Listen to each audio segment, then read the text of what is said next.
السلام علیکم ورحمۃ اللہ وبرکاتہ۔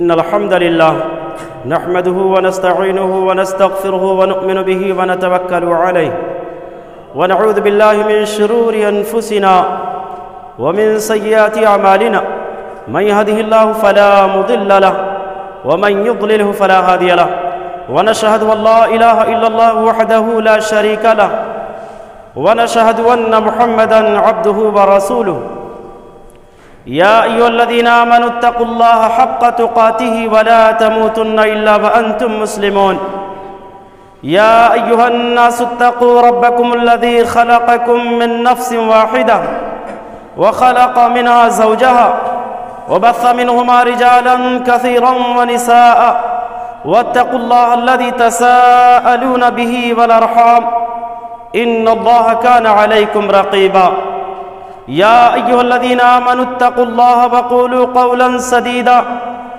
یصلح لکم اعمالکم ویغفر لکم ذنوبکم ومن یطع اللہ ورسولہ فقد فاز فوزا عظیما اما بعد فإن خیر الحدیث کتاب اللہ وخیر الہدی ہدی محمد صلی اللہ علیہ وسلم وشر الامور محدثاتها وكل محدثة بدعة وكل بدعة ضلالة وكل ضلالة في النار فأعوذ بالله السميع العليم من الشيطان الرجيم من همزه ونفخه ونفسه وهذا كتاب أنزلناه مبارك فاتبعوه واتقوا لعلكم ترحمون رب اشرح لي صدري ويسر لي أمري واحلل عقدة من لساني يفقهوا قولي ربی زدنی علما سبحانک لا علم لنا الا ما علمتنا انک انت العلیم الحکیم۔ معزز حاضرین جمعہ، اسلامی بھائیوں،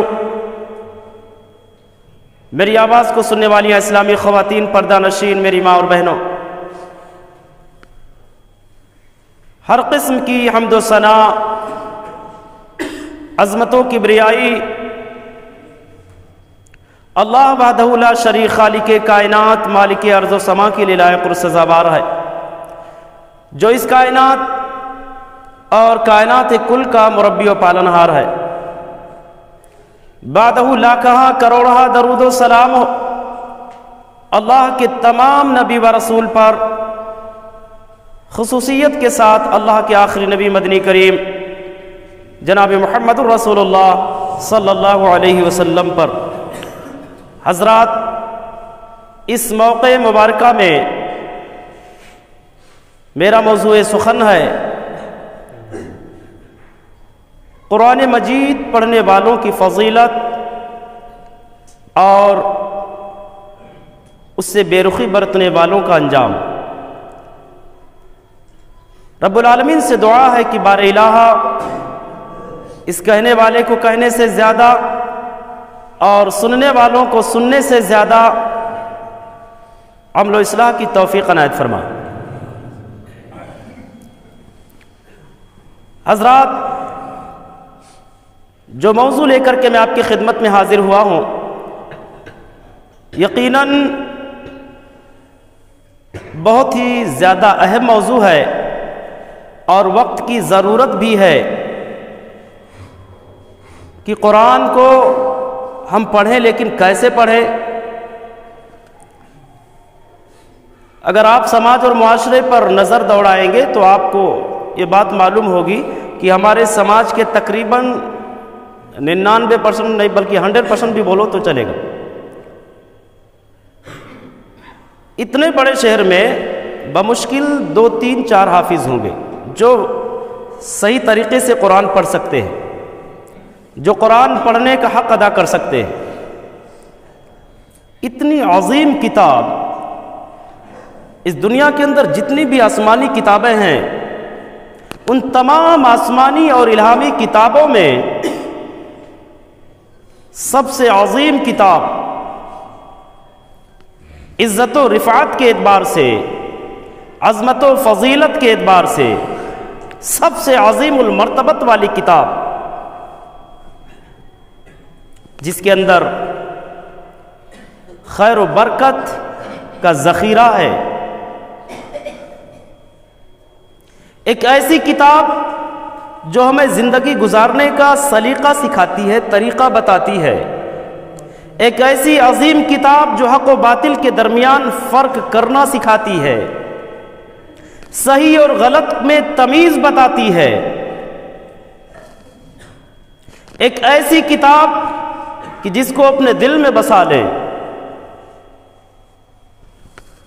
تو مقدر چمک جائے، ایک ایسی کتاب جس کو فالو کر لیں، جس پر عمل کر لیں تو دنیا بھی کامیاب اور آخرت بھی کامیاب، اور اگر اسے بے رخی بے توجہی برتے تو دنیا بھی تباہ، آنے والی دنیا آخرت کی دنیا بھی تباہ و برباد۔ ایک ایسی کتاب اگر اس کو مانے تو جنت کی بشارت سناتی ہے، اس کا انکار کریں، اس سے لاپرواہی برتے تو جہنم کی دھمکی دیتی ہے۔ قرآن مقدس جس کی فضیلت، جس کی عظمت مسلمان کا بچہ بچہ جانتا ہے، یہ اور بات ہے صرف جانتا ہے عمل نہیں کرتا۔ حضرات، عمل کی ضرورت ہے، عملی زندگی میں اس کو لانے کی ضرورت، صرف ماننے سے کچھ نہیں ہوتا۔ ایک ایسی عظیم المرتبت والی کتاب جس کی عظمت کا یہ عالم ہے کہ عرش والے نے بیان فرمایا کہ انا انزلناہ فی لیلۃ القدر، لیلۃ القدر خیر من الف شہر، لیلۃ القدر خیر من الف شہر، ایک ایسی عظیم المرتبت والی کتاب جس رات میں وہ کتاب نازل ہوئی، اس رات کی عظمت کا یہ عالم ہے کہ وہ رات 1000 مہینوں سے بہتر بنا دی گئی۔ اس رات کو جو مقام ملا، اسے جو رفعت کا معراج عطا ہوا، کس کی وجہ سے؟ قرآن عظیم کی وجہ سے، قرآن کے نزول کی وجہ سے۔ آپ عرب قوم کے واقعات اور ان کی ہسٹری پڑھیے، کتنی بدترین قوم تھی، کتنی ذلیل قوم تھی، سب سے گھٹیا قوم تھی اس دھرتی کی۔ اس کو جو عروج ملا، بلندی ملی، کس کی وجہ سے؟ قرآن کی وجہ سے۔ اللہ کے نبی جناب محمد رسول اللہ صلی اللہ علیہ وسلم کے بعثت سے پہلے ان کی ذلت اور ان کی پستی، ان کی کمتری کا یہ عالم تھا کہ آپ نے 12 سنا ہوگا کہ جنگڑنا کا جو پیپر آتا ہے اس میں ان کا نام لکھنا توہین سمجھا جاتا تھا۔ وہ یہ سمجھتے تھے کہ اس پیپر کی اہانت ہوگی اگر ان عربوں کا نام اس میں نوٹ کر دیا جائے گا، لکھ دیا جائے گا تو۔ ان کی ذلت، ان کی رسوائی، ان کی حقارت، ان کی کمتری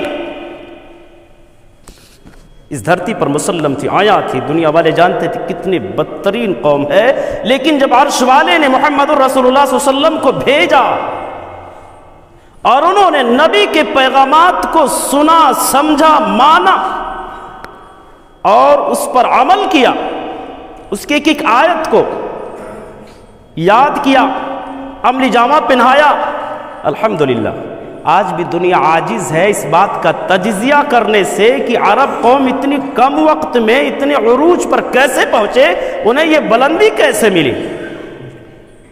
ان کے عروج، ان کی رفعت کا جو اہم سبب ہے قرآن مجید پر عمل کرنا، اور وہ بھی صحیح طریقے سے وہ پڑھتے تھے۔ اور اس کو آپ جانتے ہیں کہ اللہ کے نبی جناب محمد رسول اللہ صلی اللہ علیہ وسلم پر جب قرآن نازل ہوتا تھا تو بذات خود آپ اس کو زبانی یاد کر لیتے تھے، اور آپ کے پاس جو کتابت کرنے والے تھے صحابہ کرام رضوان اللہ علیہ مجمعین، وہ بھی یاد کرتے تھے۔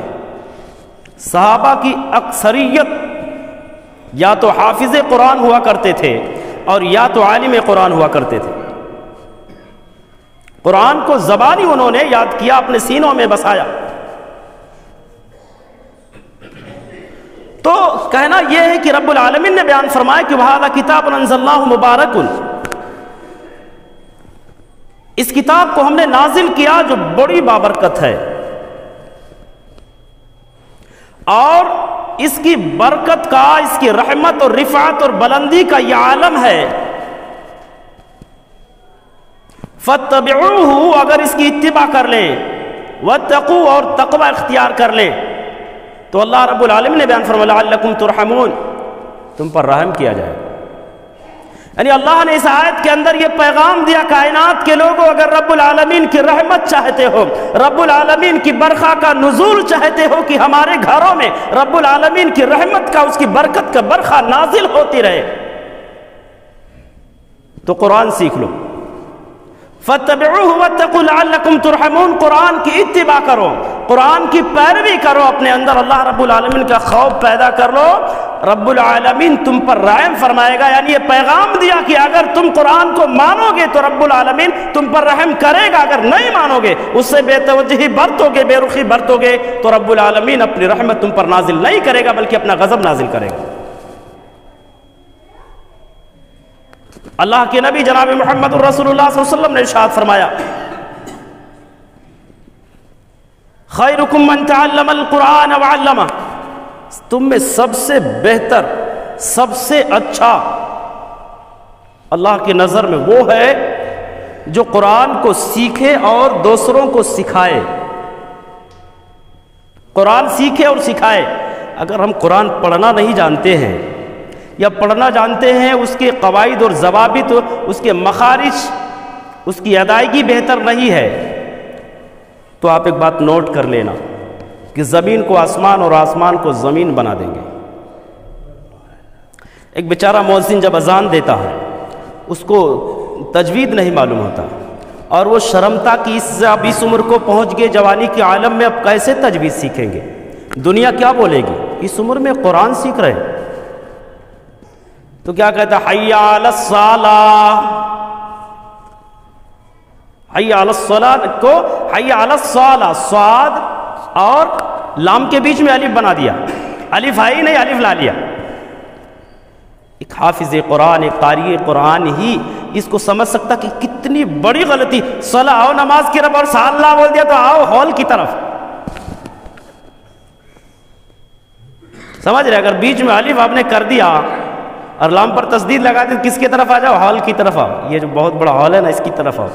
اور اذان مؤذن کہتا ہے کامیابی کی طرف، نماز کی طرف آؤ، نماز پڑھ لو، کامیاب ہو جاؤ گے، رب العالمین تم سے راضی ہو جائے گا، رب العالمین تم سے خوش ہوگا، اپنی رحمت و برکت کی برکھا تم پر نازل کرنے لگے گا. لیکن وہ قواعد اور ضوابط نہ جاننے کی وجہ سے بولتا ہے کہ آؤ کہ ہال کی طرف. کتنا بڑا فرق ہے. حی علی الفالہ، فالہ کیا، فالہ کیا، فالہ کیا معنی ہوتے ہیں فالہ کے؟ فالہ کا اللہ رب العالمین نے، اللہ کے نبی نے جو طریقہ سکھایا، آؤ کس کی طرف؟ کامیابی کی طرف آؤ، ہے نا. حی علی الصلاۃ، نماز کی طرف آؤ، حی علی الفلاح، کامیابی کی طرف آؤ. اب بولتا فالہ کی طرف آؤ. اب فعلہ مانے کیا؟ اگر فعلہ بولتے ہیں تو کیا نام ہے، وہ آؤ کام کرنے کے لیے. کیا کام کرنا؟ حمالی کرنا ہے، کاشتکاری کرنا ہے، باغیچہ لگانا ہے، جھاڑ لگانا، کیا کرنے آئیں گے؟ ہم اس کو معمولی دنیا سیکھنے کے لیے ہم پوری توجہ، پوری کوشش، پوری محنت کرتے ہیں، لیکن دین سیکھنے کے لیے ہمارے پاس، قرآن سیکھنے کے لیے کوئی وقت ہی نہیں ہوتا. تو اللہ کے نبی جناب محمد الرسول اللہ صلی اللہ علیہ وسلم نے ارشاد فرمایا کہ سب سے بہتر تم میں وہ ہے جو دین سیکھے اور دوسروں کو سکھائے، قرآن سیکھے، دوسروں کو قرآن سکھائے، وہ سب سے بہتر ہے اللہ کی نظر میں. دنیا والوں کی نظر میں وہ کچھ بھی ہو، دنیا والے مانے نہ مانے، لیکن رب العالمین کی نظر میں سب سے بہترین انسان وہ ہے جو قرآن کی نشر و اشاعت کرتا، خود سیکھا، سیکھنے کے بعد دوسروں کو سکھا رہا، سب سے بہترین انسان. ایک انسان جو غلامی سے حاکم بن جاتا، حاکمیت اسے مل جاتی ہے، بادشاہت ملتی ہے. ایک انسان جو رسالت سے کیا نام ہے عروج پا جاتا ہے، کس کی بدولت؟ قرآن کی بدولت. کس کی وجہ سے؟ قرآن کی وجہ سے. اللہ کے نبی جناب محمد الرسول اللہ صلی اللہ علیہ وسلم ارشاد فرمایا ان اللہ یرفع بہذا الکتاب اقواما ویضع بہ آخرین. کائنات کے لوگوں یہ وہ عظیم کتاب ہے جس کی بدولت عرش والا بہتوں کو بلندی عطا کرتا، عروج عطا کر دیتا، بہتوں کو زمین کے نیچے دھسا دیتا، تباہ و برباد کر دیتا، ذلیل اور رسوا کر دیتا۔ اسی قرآن عظیم کی بدولت عروج کن کو ملتا؟ جو قرآن کو صحیح طریقے سے پڑھتے ہیں، قرآن سے محبت رکھتے ہیں، قرآن کے احکامات کو فالو کرتے، اپنے زندگی میں اس کو جگہ دیتے، ان کو عروج ملتا ہے۔ اور جو قرآن کو نظر انداز کر دیتے، چونکہ ہم صاحب قرآن ہیں، باپ داداؤں سے ہمارے قرآن جو ہے ہم قرآن ملا ہمیں، اب صاحب قرآن ہونے کی وجہ سے ہمارے نزدیک قرآن کی کوئی ویلیو ہی نہیں رہی۔ اللہ کے نبی نے بیان فرمایا، یاد رکھنا اگر قرآن کی ناقدری کرو گے عرش والا تمہیں ذلیل اور رسوا کر دے گا۔ ذلت اور رسوائی ہماری مقدر ہوگی، کوئی بچا نہیں سکتا۔ آج کو عالمی پیمانے پر مسلمانوں کی حالت دیکھ لو، ہندوستان کو دیکھ لو، ہم 20% ہونے کے باوجود بھی ہم 20% ہیں، لیکن ہندوستان میں ہمارا کیا ہے؟ ہندوستان میں کوئی ویلیو نہیں، کوئی ویلیو ہی نہیں، کوئی قدر ہی نہیں۔ یہ دیکھو اسکولوں میں کچھ سالوں پہلے اسکولوں میں جو گورنمنٹ اسکول ہے ان اسکولوں میں کچھ صورتیں نافذ تھے کہ ان صورتوں کو پڑھایا جائے، اب زبردستی ان صورتوں کو نکلوا دیا گیا۔ گورنمنٹ اسکولیں ہیں جہاں کے مینجمنٹ غیر ہیں، لیکن جہاں کے مینجمنٹ، جہاں کے ذمہ داران مسلمان ہیں وہ بھی نکال دیے کہ ایک بوجھ ہے، قرآن ایک بوجھ ہو گیا، عربی زبان ان کے لیے ایک بوجھ ہو گیا، بوجھ۔ ہماری ذلت کا یہ عالم ہے، پستی کا یہ عالم ہے کہ ہمارے اسکولوں میں چند سالوں پہلے جو ہے توحید کی تعلیمات دیے جاتے تھے، عقائد کی تعلیمات دیے جاتے تھے، اور وہاں پر قرآن کی صورتوں کو یاد کرایا جاتا تھا، پڑھایا جاتا تھا، سکھایا جاتا تھا۔ تمام اسکولوں کا جا کر کے جائزہ لے لو، کسی اسکول میں آپ کو نہیں ملے گا کہ وہاں کوئی حافظ قرآن بچوں کو قرآن یاد کرا رہا ہو، مخرج کے ساتھ قرآن سکھا رہا ہو، نہیں، کسی اسکول میں نہیں۔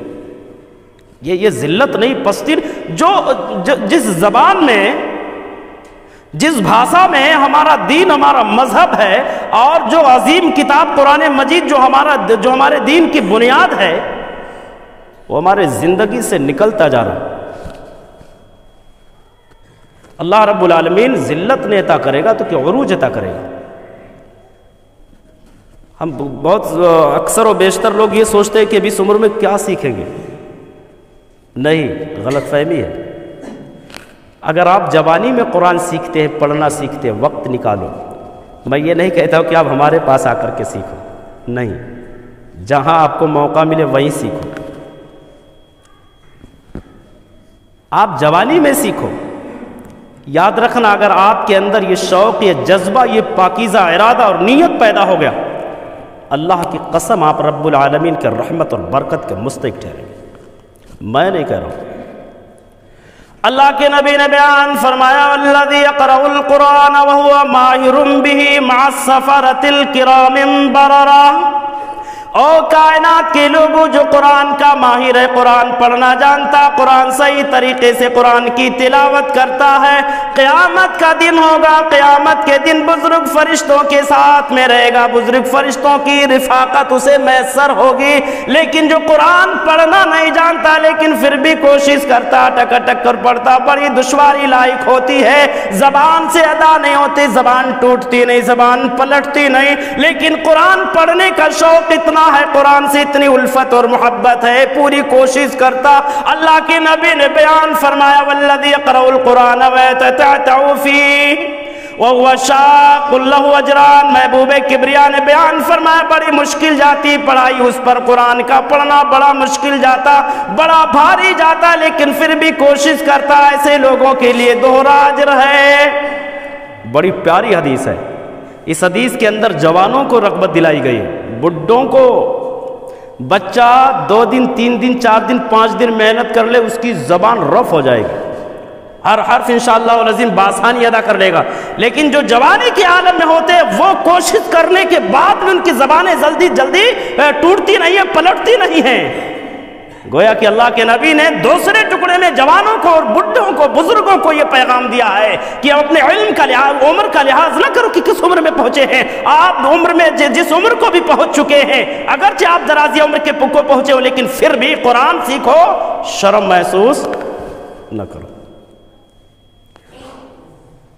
تو قرآن پڑھنے والوں کو رب العالمین نے، قرآن سیکھنے والوں کو عرش والے نے جو عظمت عطا کیا ہے، جو بلندی عطا کیا، جو کامیابی عطا کیا، وہ کسی اور کو نہیں،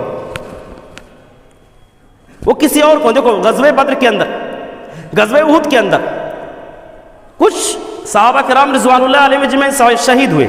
اللہ کے نبی پتہ کرتے، پوچھتے کہ اس میں حافظ قرآن کون ہے. جو حافظ قرآن ہوتا اس کو آگے کر دیتے، جو ماہر قرآن ہوتا اس کو پہلے دفن کرتے، اس کو آگے کرتے.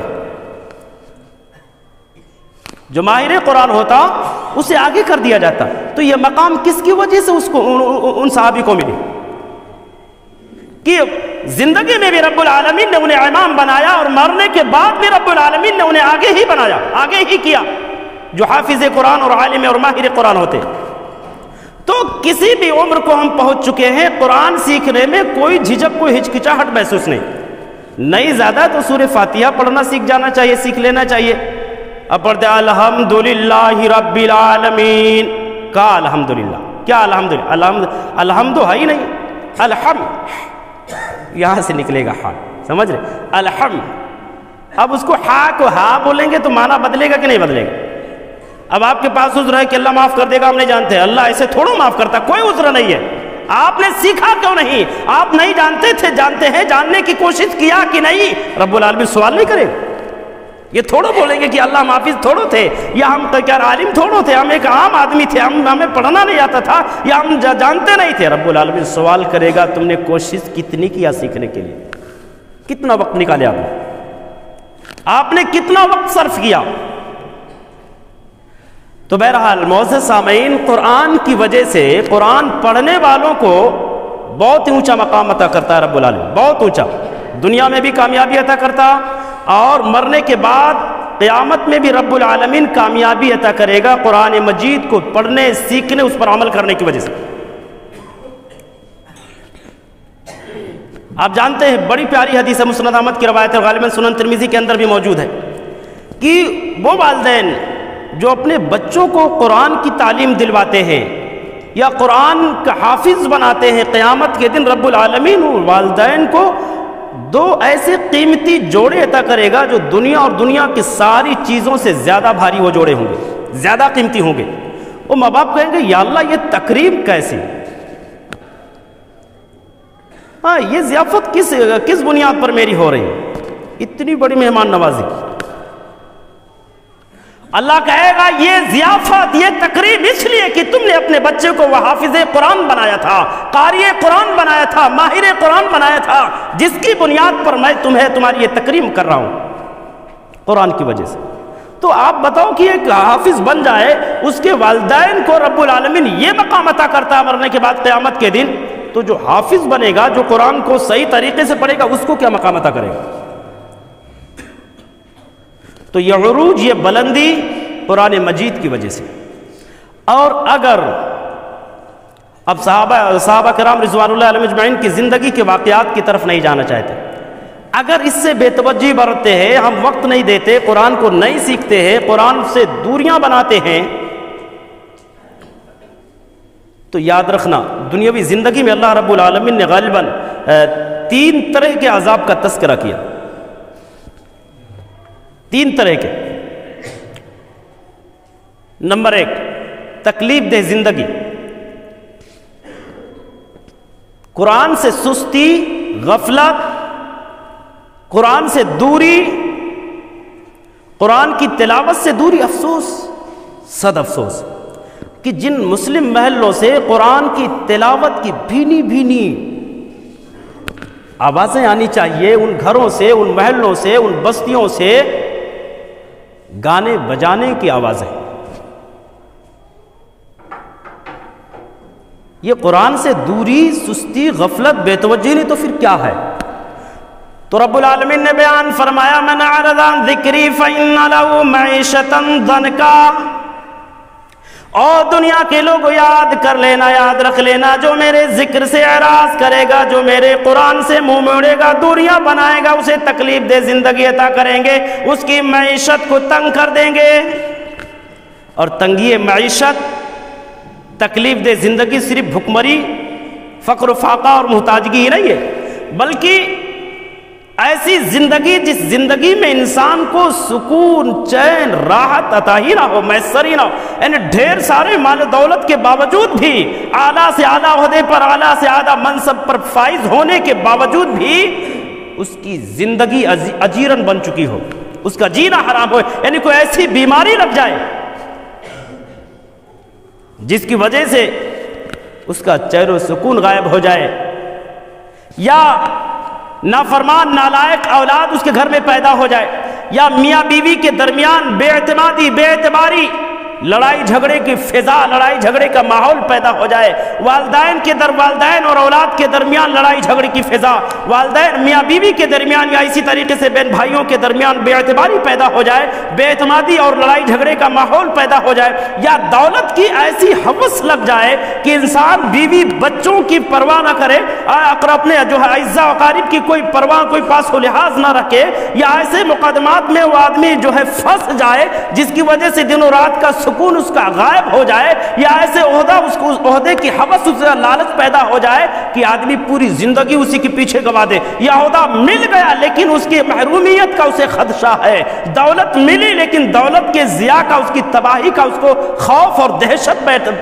جو ہے اس کے دل میں بھرا ہوا ہے۔ یہ تمام کی تمام شکلیں، یہ تمام کی تمام مصیبتیں اور پریشانیاں تکلیف دہ زندگی کی شکل،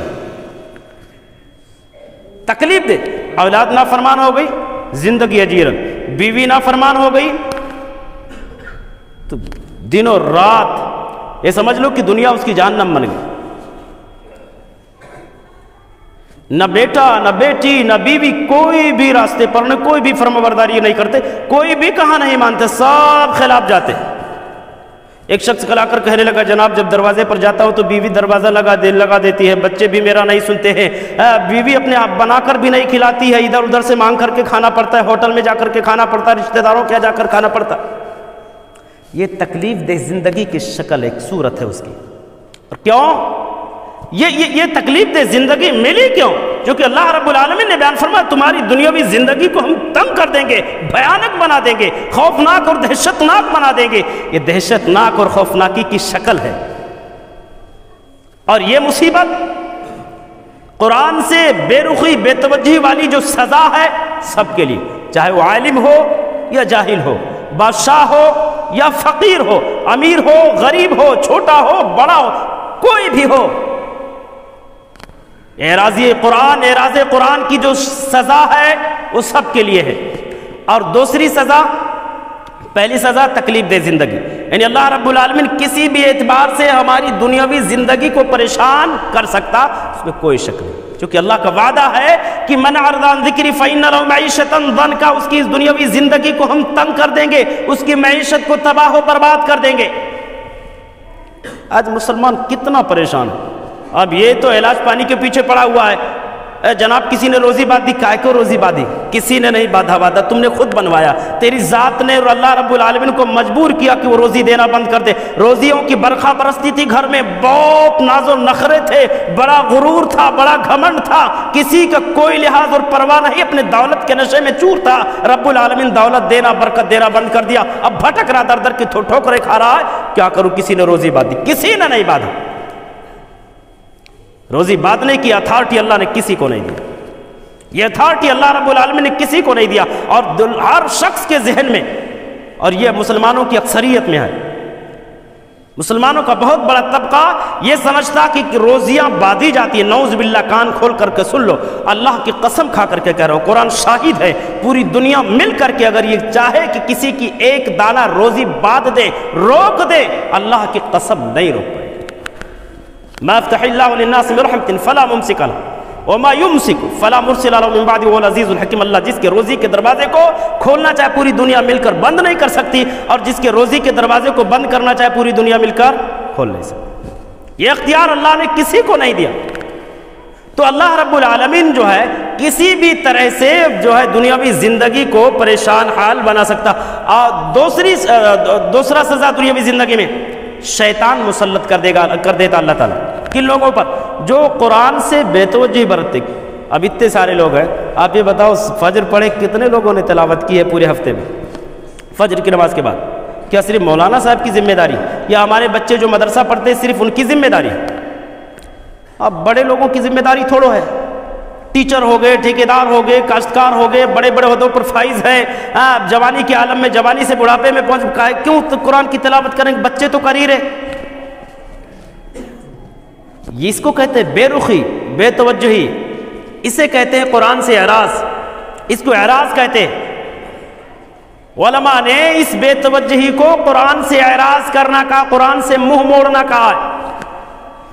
تو اللہ رب العالمین جو ہے شیطان مسلط کر دیتا، اور شیطان جو ہے اس آدمی کو جس پر مسلط ہوتا ہے اس کو گمراہیت کے راستے پر جو ہے جما دیتا ہے. اور نہ صرف جماتا بلکہ اس کو اس فریب میں مبتلا رکھتا ہے کہ جس راستے پر چل رہے ہو نا یہی ہدایت کا راستہ، یہی صراط مستقیم ہے، اور یہی جنت کا راستہ، یہی کامیابی کا راستہ، جس راستے پر چل رہے ہو چلتے رہو.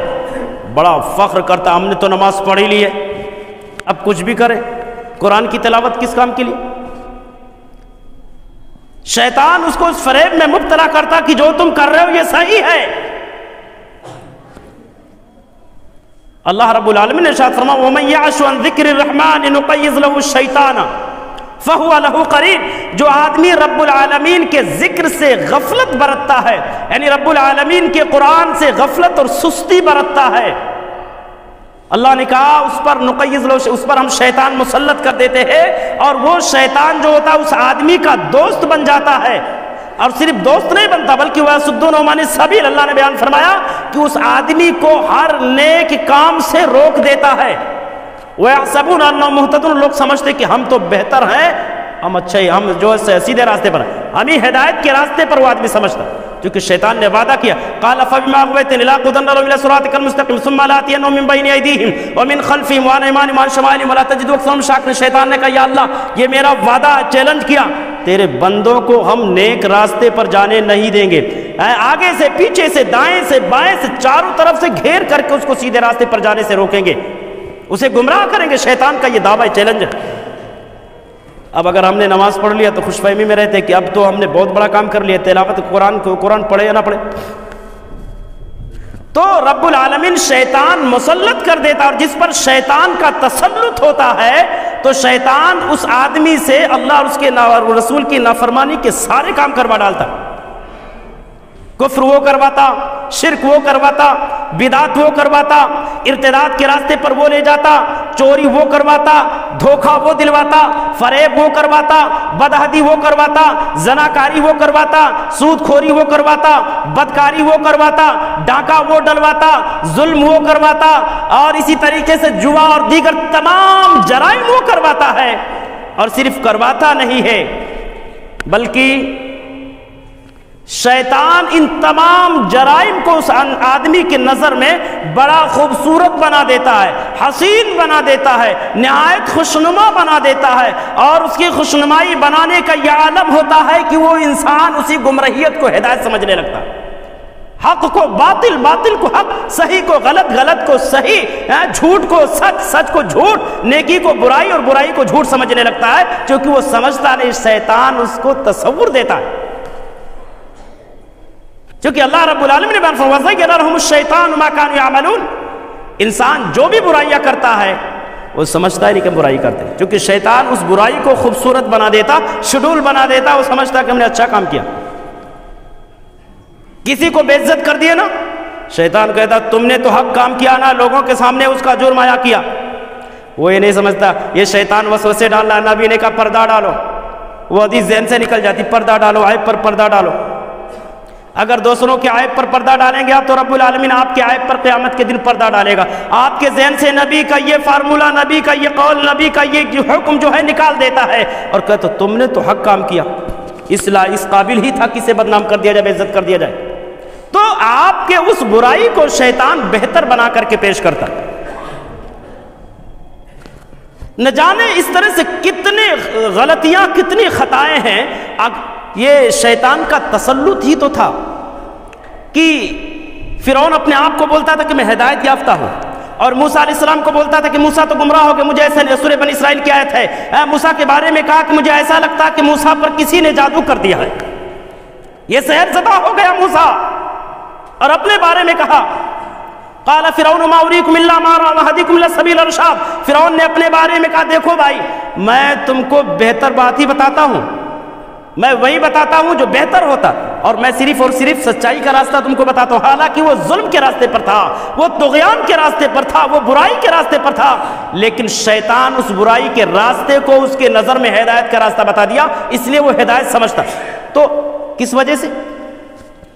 قرآن سے دوری کی بنیاد پر، اللہ اور اس کے نبی سے دوری کی بنیاد پر، اس پر جب شیطان کا تسلط ہوتا ہے تو شیطان ہر غلط کام کو اس کی نظر میں اچھا بنا کر کے پیش کرتا ہے، جس کی وجہ سے وہ انسان سمجھتا ہے کہ میں اچھائی پر ہوں۔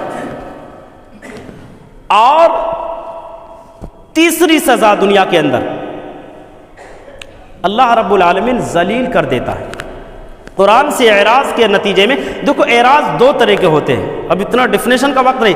اعراض دو طرح کے، ایک تو اس کو ماننا ہی نہیں، انکاری کر دینا، دوسرا ماننے کے بعد اس پر عمل نہیں کرنا، اس سے بے توجہی برتنا، اس کی تلاوت نہ کرنا، اس کو سیکھنا سکھانا نہیں، یہ بھی اعراض کی ایک شکل ہے۔ تو جو لوگ ایمان ہی نہیں لاتے ان کا تو انجام بڑا بھیانک ہے کہ جب روح نکالنے کا وقت آتا، حدیث کے اندر آتا فرشتے خوب کٹائی کرتے ہیں، اور جب روح نکال کر کے لے جاتے ہیں فرشتے آسمان کا دروازہ بند کر دیتے ہیں۔ جب دروازہ بند کر دیا جاتا ہے تو آسمان ہی سے اس کو زمین کی طرف پٹک دیا جاتا ہے، اور قبر کے اندر اس کو آگ کا لباس پہنا دیا جاتا ہے، اور آگ کا بستر بھی لگا دیا جاتا ہے۔ اس طرح سے اس کے اوپر فرشتے، عذاب کے فرشتے مسلط کر دیے جاتے ہیں اس آدمی پر جو قرآن کو انکار کرتا ہے۔ لیکن جو قرآن کو انکار نہیں کرتے، مانتے، ایمان لائے، لانے کے بعد سستی، ان کی سزا تکلیف دہ زندگی، ان کی سزا شیطان کا تسلط، ان کی سزا ذلت و رسوائی، یہ دنیاوی زندگی ایک اجیرن بن کر کے رہ جاتی ہے۔ اجیرن عہد صحابہ میں اور عہد نبویہ میں مسلمانوں کی حالت یہ تھی کہ وہ جو ہے یعنی حکومتی سطح پر قرآن کی تعلیم کا، قرآن کی تعلم کا، اسے سیکھنے سکھانے کا ایک اہتمام تھا، رواج تھا۔ اور صرف سیکھنا سکھانا نہیں بلکہ جتنے بھی اہم عہدے اور اہم منصب ہوتے تھے ان تمام عہدوں پر، تمام کلیدی عہدوں اور منصبوں پر جو ہے تقرری کے لیے قرآن کا عالم اور حافظ ہونا شرط تھا۔ حافظ قرآن یا عالم قرآن۔ دیکھو حضرت عمر بن خطاب رضی اللہ تعالیٰ عنہ نے ایک مجلس شورا کا انعقاد بنایا تھا۔ مجلس شورا کے جتنے بھی ارکان تھے سب کے سب یا تو حافظ قرآن اور یا تو عالم قرآن تھے۔ وہ قرآن اور حدیث ہی کی روشنی میں ملکی معاملات کو حل کرتے تھے، جس کی بدولت پوری دنیا میں ان کی عزت و رفعت اور عظمت کا ڈنکا بجتا تھا، اور ان کی رعب اور دبدبے کا یہ عالم تھا کہ قیصر و کسریٰ اپنے ملک اور اپنی دھرتی میں بیٹھنے کے بعد بھی تھر تھر کانپتے تھے۔ سن 622 عیسوی کا واقعہ ہے کہ حضرت امیر معاویہ رضی اللہ تعالیٰ عنہ نے قسطنطنیہ کی جو ہے فتح کرنے کے لیے ایک لشکر بھیجا۔ اس لشکر میں 80 سالہ بزرگ سیدنا ابو ایوب الانصاری رضی اللہ تعالیٰ عنہ بھی موجود تھے۔ دوران جنگ جو ہے یہ وفات پا گئے۔ ابو ایوب انصاری رضی اللہ تعالیٰ عنہ کی وفات ہوئی، جنگ شروع تھی، اسی درمیان انہیں قسطنطنیہ ہی میں دفن کیا گیا۔ قیصر روم کو جب پتا چلا کہ ابو ایوب انصاری کو جو ہے قسطنطنیہ میں دفن کیا گیا ہے، امیر معاویہ کو اس نے خبر بھیجی کہ امیر معاویہ یاد رکھنا، تمہارے لشکر کے یہاں سے چلے جانے کے بعد تمہارے ساتھی ابو ایوب انصاری کے جسم کے ہم مسئلے کریں گے، ان کی ہڈیاں اکھاڑ کر کے ہم اپنے ملک سے پھینک دیں گے۔ حضرت امیر معاویہ رضی اللہ تعالیٰ عنہ نے جواب دیا، جس طرح سے دلیرانہ انداز میں جواب دیا تھا، کہا اللہ کی قسم ہے قیصر روم کان کھول کر کے سن لے، اگر تو نے ہمارے ساتھی کے جو ہے لاش کے ساتھ یہ گستاخی کرنے کی جرات کر ڈالی تو یاد رکھنا ہمارے عالم ملک کے اندر جتنے بھی گرجے ہیں، جتنے بھی تیرے عبادت خانے ہیں، تمام کے تمام گرجا گھروں کو ہم جو ہے زمین دوز کروا دیں گے، اور صرف اسی پر بس نہیں کریں گے بلکہ جتنے بھی عیسائیوں کی قبریں ہیں سب کو اکھاڑ کر کے پھینک دیں گے۔ ارے کہنے لگا، قیصر روم نے کہا بھائی یہ تو تمہاری ایمانی غیرت ہم جانچ رہے تو تم ناراض ہو گئے، تمہاری ایمانی غیرت اور حمیت ہم جو دیکھ رہے تھے کہ تمہارے اندر ایمانی غیرت کتنی ہے۔ اس نے کہا کہ کنواری مریم کی قسم، اس کے کیا نام، اس کے دین میں یہ قسم جائز ہے، ہمارے دین میں نہیں، سمجھ رہے؟ اس نے کہا کنواری مریم کی قسم ہے تمہارے ساتھی کے مردہ جسم کی ہم حفاظت کریں گے، قبر تک کوئی بھی دشمن بھٹک بھی نہیں پائے گا، حفاظت کی ذمہ داری ہماری ہے۔ اللہ اکبر۔ بتاؤ، زندہ انسان کی حفاظت چھوڑو، مردہ انسان کی حفاظت کی ذمہ داری اس نے لے لی، کس وجہ سے؟ قرآن پر عمل کرنے کی وجہ سے۔ رب العالمین نے ان شخصیتوں کا روب جو ہے ان پاورفل شخصیتوں میں بٹھا دیا جس کی وجہ سے گھبراتے تھے۔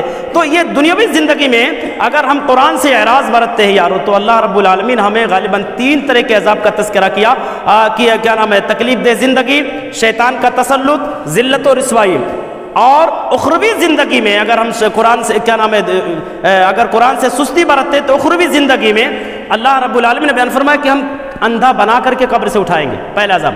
دوسرا عذاب قیامت کے دن رب العالمین ان تمام لوگوں کے بارے میں جو قرآن سے سستی برتتے، وقال الرسول یا رب ان قوم اتخذوا هذا القرآن مهجورا، قیامت کے دن اللہ کے نبی مقدمہ پیش کریں گے ان لوگوں کے بارے میں جنہوں نے قرآن کو چھوڑا ہے، ایمان لائے لیکن اس کی کوئی پرواہ نہیں۔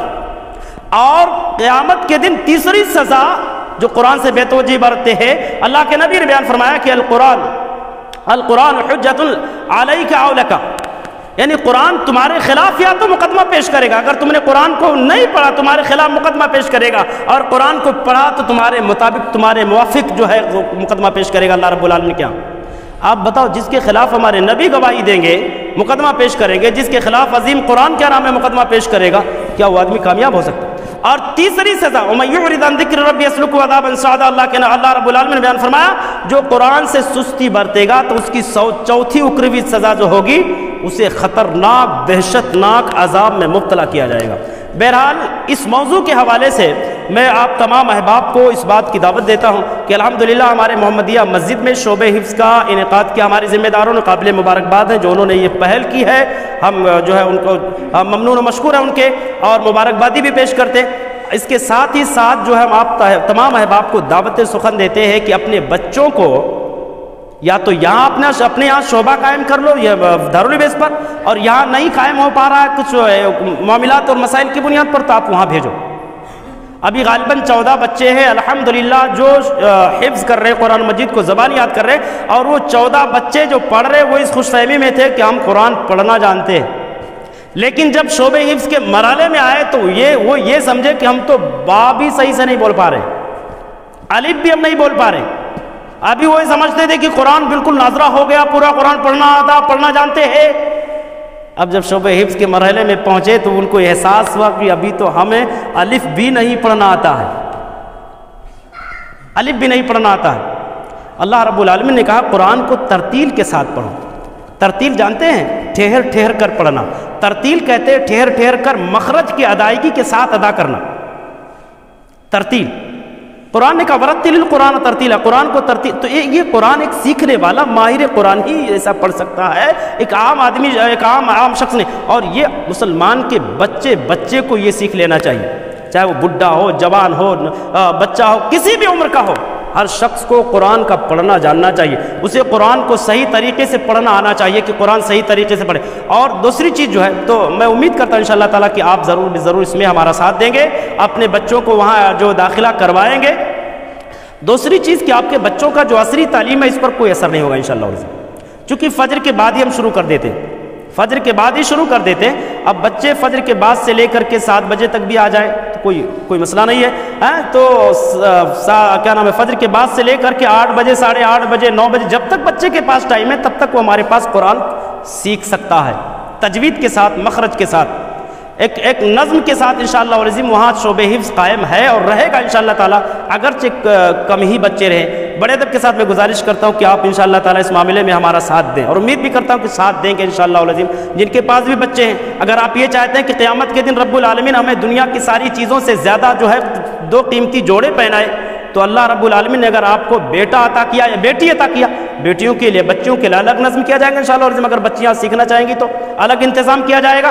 لیکن اگر آپ کے گھر میں بیٹا ہے تو انشاءاللہ العظیم آپ ضرور اس بچے کو حافظ قرآن بنانے کی کوشش کرو، اگرچہ پلان پورے کا رہے، پورا سکھائیں گے انشاءاللہ العظیم، لیکن اگر کوئی مسئلہ کوئی رکاوٹ پیدا ہو جائے تو نہیں زیادہ پورا قرآن حفظ کر پائے گا تو کم سے کم 1 پارے کا تو حافظ بن جائے گا، یا 1 پارے کا حافظ نہیں بن پائے گا، 30 پاروں کا تجوید کے ساتھ مخرج کے ساتھ ہمارا بچہ پڑھنا جان جائے گا۔